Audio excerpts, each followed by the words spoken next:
প্রত্যেকটা মানুষের জীবনে একটা আশ্চর্যজনক ঘটনা ঘটে। আপনারা লক্ষ্য করছেন কিনা জানি না। আমি বিষয়টাকে আপনাদের জন্য একটু ক্লিয়ার করি, একটু মনোযোগ দিয়ে শুনবেন, আশা করছি আপনাদের ভালো লাগবে।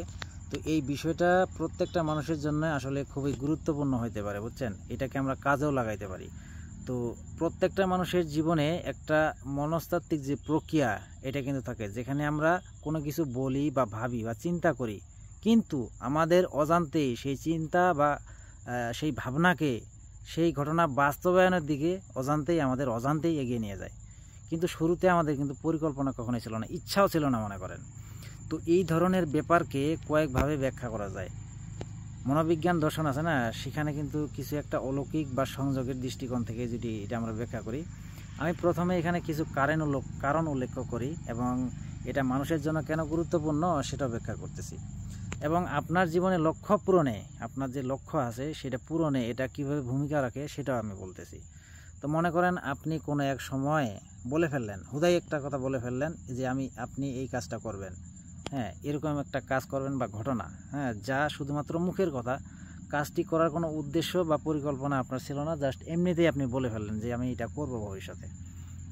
কিন্তু সেটা কিছুদিন পর, হ্যাঁ, বা কয়েক বছর পর, এমনকি 10 থেকে 15 বছর পর, এর মাঝে এই যে সময়টা যে গ্যাপ চলে গেল, এইখানে আপনার কোনো চিন্তা বা পরিকল্পনা ছিল না, হুদাই আপনি যে বলছেন বলে ওই পর্যন্ত শেষ রেখে দিয়েছেন।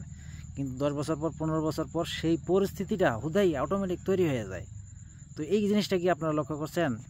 এবং কি সেই কাজ আপনাকে করতেই হয়, বাধ্য হন আপনি সেই কাজ করতে, বা সেই ঘটনা ঘটে যায় অটোমেটিকলি, বুঝছেন? সেই পরিস্থিতি অটোমেটিকলি তৈরি হয়ে যায় এবং ঘটেও যায় অনেক সময়। তো এই বিষয়টা আপনি কি লক্ষ্য করছেন কিনা জানি না, ট্রাস্ট মি, আমি আমার জীবনে এরকম অনেকবার ঘটতে দেখেছি।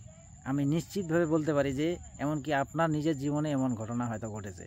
তো আমার ব্যক্তিগত জীবনে প্রায় 15 বছর পর এমন একটা ঘটনা ঘটছে, এই ধরনের ঘটনার মধ্যে, এটাই আমাকে সবচাইতে বেশি আশ্চর্য করে তুলছে। তো ঘটনাটা কি সেটা আমি বলবো না, তো কিন্তু এই যে আমার কোনো ইচ্ছা ছিল না এই কাজটা করার, বা পরিকল্পনা ছিল না, পূর্ণ করার কোনো চেষ্টাও আমি কখনো করি নাই, কিন্তু সেটাই বাস্তবিত হইতে যাইতেছে।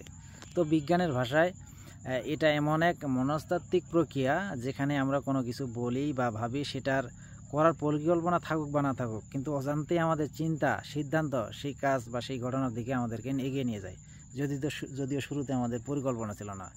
তো আপনাদের একটা কথা বলি, কার্ল ইয়ং, আমি বাইরে চলে আসছি, তো এই যে ধান খেতের মধ্যে পিছনে কি জানি নড়াচড়া করতেছে, ভয়ও লাগতেছে, সাপ টাপ থাকে ওই সময়। তো যাই হোক, কার্ল ইয়ং নামের একজন মনোবিজ্ঞানী ছিলেন। তিনি বলেছিলেন কখনো কিছু যে ঘটনা বা কাকতালীয়ভাবে এই ঘটনাগুলো ঘটে যায়, এগুলো শুধু কাকতালীয় নয়, হ্যাঁ, আমাদের কাছে মনে হয় যে কাকতালীয়, কিন্তু আসলে কাকতালীয় নয়, বরং আমাদের অন্তর্নিহিত যে চিন্তা বা শক্তির সাথে বাইরের ঘটনার একরকম সামঞ্জস্যতা তৈরি হয়ে যায় অটোমেটিক। অর্থাৎ আপনি যে কথাটা বলেছিলেন সেটা আপনার জীবনে, হ্যাঁ, একটা সত্যিকারের বাস্তবিক একটা অংশ হয়ে যায়, আর সময়ের সঙ্গে সঙ্গে তা বাস্তবে রূপ ঘটে। তো আমি আর একটু ব্যাখ্যা করতেছি এখানে। আধ্যাত্মিক ধারায় যদি আপনি বলতে চান, যেমন হিন্দু, বৌদ্ধ, খ্রিস্টান, মুসলিমরা আমি পরে বলতেছি, তারপর নিউ এজ দর্শন, এইসব দর্শনে বলা হয় শব্দ ও চিন্তা শক্তিশালী একটা এনার্জি। শব্দ এবং চিন্তা এই জিনিসটা হচ্ছে শক্তিশালী একটা এনার্জি, মানে শক্তি। তো এখানে কথা বলতেও তো শক্তির প্রয়োজন হয়, তাই না? তো চিন্তা করতে তো শক্তির প্রয়োজন হয়, তাই না? তো এই শক্তিটাই হচ্ছে এটাকে বাস্তবে রূপ দেয়। এটা তাদের দর্শনে, মুসলিম দর্শনে, ইসলামিক দর্শনে কিন্তু না। তো আপনি যখন চিন্তা করেন বা ভাবেন, সেরকম একটা কম্পন, যখন আপনি কোনো একটা কথা বলেন বা চিন্তা করেন, সেরকম একটা কম্পন বা তরঙ্গ সৃষ্টি করে এই বিশ্বে, যা ভবিষ্যতে বাস্তবে রূপ দিতে পারে। এই সায়েন্স ফিকশন মুভিতে কিন্তু এই ধরনের ঘটনা অনেক সময় দেখা যায়, হ্যাঁ, অনেক মুভিতে দেখেছি, নামগুলো আমার মনে আসতেছে না। তো যদিও সব সময় ওই পরিস্থিতি তেমনভাবে মিলে যায়, তখন আর যদি ওই কথার সাথে আপনার চিন্তার সাথে যদি পরিস্থিতি মিলে যায়, তাহলে সেটা আসলে বাস্তবে ঘটে যায়। তো মনোবিজ্ঞানের ভাষায় বলে এটাকে সেলফ ফুলফিলিং প্রসেসিং। তো এখানেই হচ্ছে আসল কথা। কিন্তু বাস্তবতা হইতাছে, হ্যাঁ, এটা তো গেল আপনার ওই যে দর্শনগুলোর কথা বললাম, সায়েন্স ফিকশনে অনেক মুভিতে এটা বলা হয়, কিন্তু বাস্তবতা হচ্ছে এই মহাবিশ্বে এমনি কোনো কিছুই ঘটে না, হুদাহুদি কোনো কিছুই ঘটে না। এটা কিন্তু প্রতিষ্ঠিত সত্য যে এমনি কোনো কিছুই ঘটে না, হুদাহুদি কোনো কিছু তৈরি হয় না। যেমন ফ্রি এনার্জি কখনো সম্ভব না, শক্তি শুধু রূপান্তর করে, কিন্তু ধ্বংস হয় না, এমনকি ফ্রিতেও পাওয়া যায় না, এটা একটা বিষয় আছে না? তো তাইলে বোঝা যাচ্ছে যে আপনি যদি কোনো কথা বলেন, এই কথাটা এমনি হয় না, চিন্তা করলে কিন্তু এমনি করা যায় না, এগুলা করতে আপনাকে শক্তি খরচ করতে হয়, হ্যাঁ। আপনি চিন্তা করলে আপনার শরীরে শক্তি খরচ হয়, এমনকি কথা বললো, এই যে আমি কথা বলতেছি এখানেও কিন্তু আমার শক্তি খরচ হইতেছে। তাইলে আপনার কি নিজস্ব, এখন কথা হইতেছে আপনার নিজস্ব কোনো শক্তি আছে? না, নাই। নিজস্ব শক্তি মহাবিশ্বের কারোরই নাই। যদি নিজস্ব শক্তির কথা আসে তাহলে আপনাকে এই মহাবিশ্বের বাইরে গিয়ে কোনো স্থান তৈরি করতে হবে আপনাকে। কিন্তু সেটা আপনি কীভাবে করবেন? আপনি তো এই মহাবিশ্বেরই অংশ, তাই না?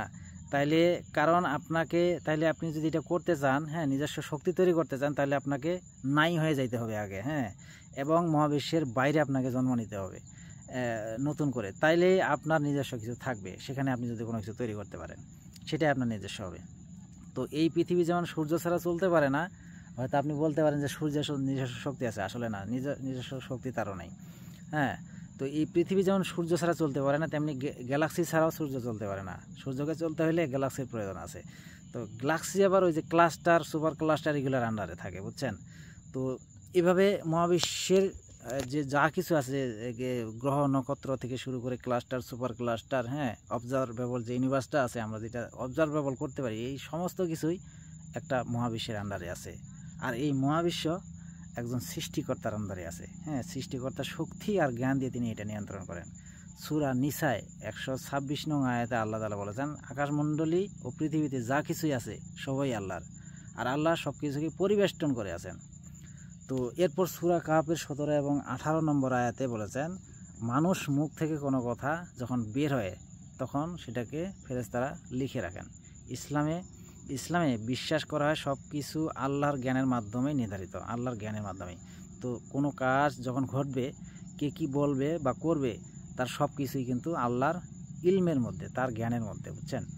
তো তাই যদি কোনো কিছু মুখে বলে ফেলেন আর সেটা পরে সত্যি ঘটে, তাহলে আসলে সেটা আপনার বলার কারণে না, বরং আল্লাহর পূর্ব নির্ধারিত যে একটা পরিকল্পনা আছে, সেই জন্য সেটা ঘটেছে। তো আপনি শুধু ভালো মন্দ এই জিনিসটা আর কি চয়েস করার জন্য আপনাকে একটা অধিকার দেওয়া হয়েছে, বা সিগন্যাল বা ইশারা হিসাবে আপনি আছেন, বা সুইচ যে চাইপা দেয় না, সেটার মতো আর কি। তো আমাদের যদি নিজস্ব কোনো ক্ষমতা থাকতো, তাহলে সেই ক্ষমতা অনুযায়ী আমাদের অনেক স্বপ্ন, অনেক কাজ কিন্তু আমরা বাস্তবায়ন করতে পারতাম। কিন্তু আমরা পারি কি? আমরা যাচাই আমরা করতে পারি না। তো আমরা অনেক সময় দেখি যে কোনো কাজ করার জন্য আমরা অনেক চেষ্টা করি, মেধা দেই, শ্রম দেই, কিন্তু তারপরে আমরা কিন্তু সাকসেস হইতে পারি না। অনেকেই বলে না যে চেষ্টা এবং পরিশ্রম, হ্যাঁ, এবং আপনার লক্ষ্যে পৌঁছানোর জন্য সে যে কাজ করে, সেটা যারা করে তারাই হয়তো সবসময় সাকসেস হয়, কিন্তু না, আসলে না, সবসময় এটা হয় না। অথচ আপনি এই যে চেষ্টা করলেন, আজীবন প্রাণপণ দিয়ে চেষ্টা করেন। আমি আমার জীবনে এমন অনেক কিছুই দেখেছি যেটা আমি, হ্যাঁ, অনেক চেষ্টা করেছি, ট্রাই করেছি, সময় দিয়েছি, কিন্তু আমি সাকসেস হতে পারিনি। কিন্তু সেই একই কাজ কোনো চেষ্টা এবং পরিশ্রম ছাড়াই একজন সফল হয়েছে সেটা। তো তাই চেষ্টা আর পরিশ্রম করলে যে আপনি সফল হবেন এমন কোনো গ্যারান্টি নেই। সফল আপনি তখনই হবেন যখন সেটা আল্লাহ আপনার জন্য চায়, তখনই সেটা সফল হওয়া সম্ভব, কারণ আপনার নিজস্ব কোনো শক্তি নেই। তো এই জন্যই এখানে আরও বিস্তারিতভাবে এটা আসলে ব্যাখ্যা করা যায়, হ্যাঁ। তো অতদূর সময় নাই, ভিডিওটা অনেক লম্বা হয়ে যায়, সবাই আসলে দেখতে চাইবে না। তো এই বিষয় নিয়ে অন্য একদিন আলোচনা করবো, অসুবিধা নেই। তো আজকে এই পর্যন্তই।